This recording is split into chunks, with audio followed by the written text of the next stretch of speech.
La lettre aux Corinthiens est mise sous l'autorité de Paul et de Timothée. De plus, il est question plusieurs fois de Tite. Timothée et Tite représentent peut-être l'ensemble des collaborateurs de l'apôtre, dont Silas nommé en 2 Corinthiens 19.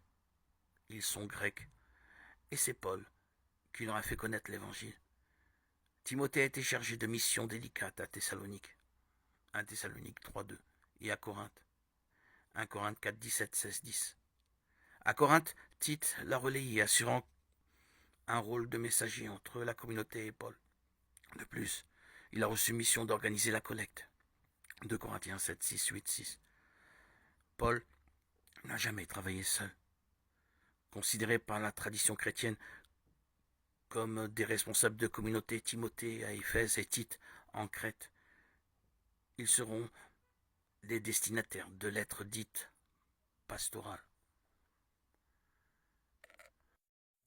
Frères, vous avez appris, je pense, en quoi consiste la grâce que Dieu m'a donnée pour vous. Par révélation, il m'a fait connaître le mystère, comme je vous l'ai déjà écrit brièvement. En me lisant, vous pouvez vous rendre compte de l'intelligence que j'ai du mystère du Christ. Ce mystère n'avait pas été porté à la connaissance des hommes des générations passées, comme il a été révélé maintenant à ses saints apôtres et aux prophètes dans l'Esprit. Ce mystère, c'est que toutes les nations sont associées au même héritage, au même corps, au partage de la même personne, dans le Christ Jésus, par l'annonce de l'Évangile. Lettre de saint Paul apôtre aux Éphésiens 3, 2, 6. Les mages sont étrangers au peuple de l'Alliance. Dieu en fait des fils d'Abraham, capables de quitter leur pays, de cheminer dans l'inconnu et, malgré les pièges et les mensonges, de reconnaître et d'adorer le roi d'Israël dans le nouveau-né de Bethléem, signe contradictoire du salut, comme le sera le crucifié vivant après la résurrection. Leur démarche nous dévoile un Dieu à l'œuvre au-delà de nos représentations et un salut destiné à tous les peuples. Comment m'est-il confié à mon tour de traverser des frontières pour témoigner de l'espérance reçue dans le Christ? Puis-je reconnaître Dieu à l'œuvre dans les attentes des hommes, aussi lointains soient-ils? Alors arriva l'un des 7 anges qui détiennent les 7 coupes remplies des 7 dernières plaies, et il me parla ainsi. Viens, je te montrerai la fiancée, l'épouse de l'agneau. Il m'entraîna par l'esprit sur une grande et haute montagne. Il me montra la cité sainte, Jérusalem, qui descendait du ciel d'auprès de Dieu. Elle resplendissait de la gloire de Dieu. Elle avait l'éclat d'une pierre très précieuse, comme le jaspe cristallin. Elle avait une grande et haute muraille avec 12 portes gardées par 12 anges. Des noms y étaient inscrits, ceux des 12 tribus des fils d'Israël. Il y avait 3 portes à l'orient, 3 au nord, 3 au midi et 3 à l'occident. La muraille de la cité reposait sur 12 fondations portant les noms des 12 apôtres de l'agneau. Celui qui parlait avec moi avait un roseau d'or pour mesurer la cité, ses portes et sa muraille. La cité est disposée en carré, sa longueur est égale à sa largeur. Il mesura la cité avec le roseau 12 000 stades. Sa longueur, sa largeur et sa hauteur sont égales. Puis il mesura sa muraille.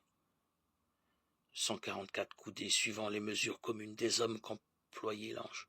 Le matériau de la muraille était du jaspe, et la cité était en or pur, semblable à du cristal pur. Les assises de la muraille de la cité étaient ornées de toutes sortes de pierreries.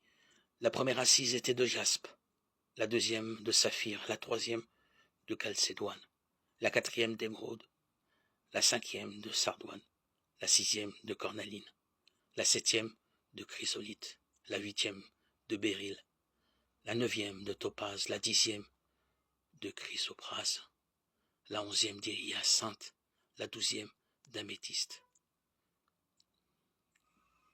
Les 12 portes étaient 12 perles, chaque porte faite d'une seule perle, et la place de la cité était d'or pur, comme du cristal transparent.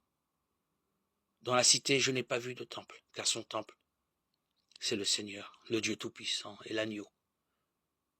La cité n'a pas besoin de la lumière du soleil ni de la lune, car la gloire de Dieu l'illumine et sa source de lumière, c'est l'agneau. Les nations marcheront à sa lumière, et les rois de la terre apporteront ce qui fait leur gloire. Les portes ne se fermeront pas tant qu'il fera jour. Or, il n'y fera plus jamais nuit. On apportera dans la cité ce qui fait la gloire et le prestige des nations. Il n'y entrera jamais rien de souillé, ni personne qui commette abomination ou mensonge, mais seulement ceux qui sont inscrits dans le livre de vie de l'agneau. Apocalypse 21, 9, 27.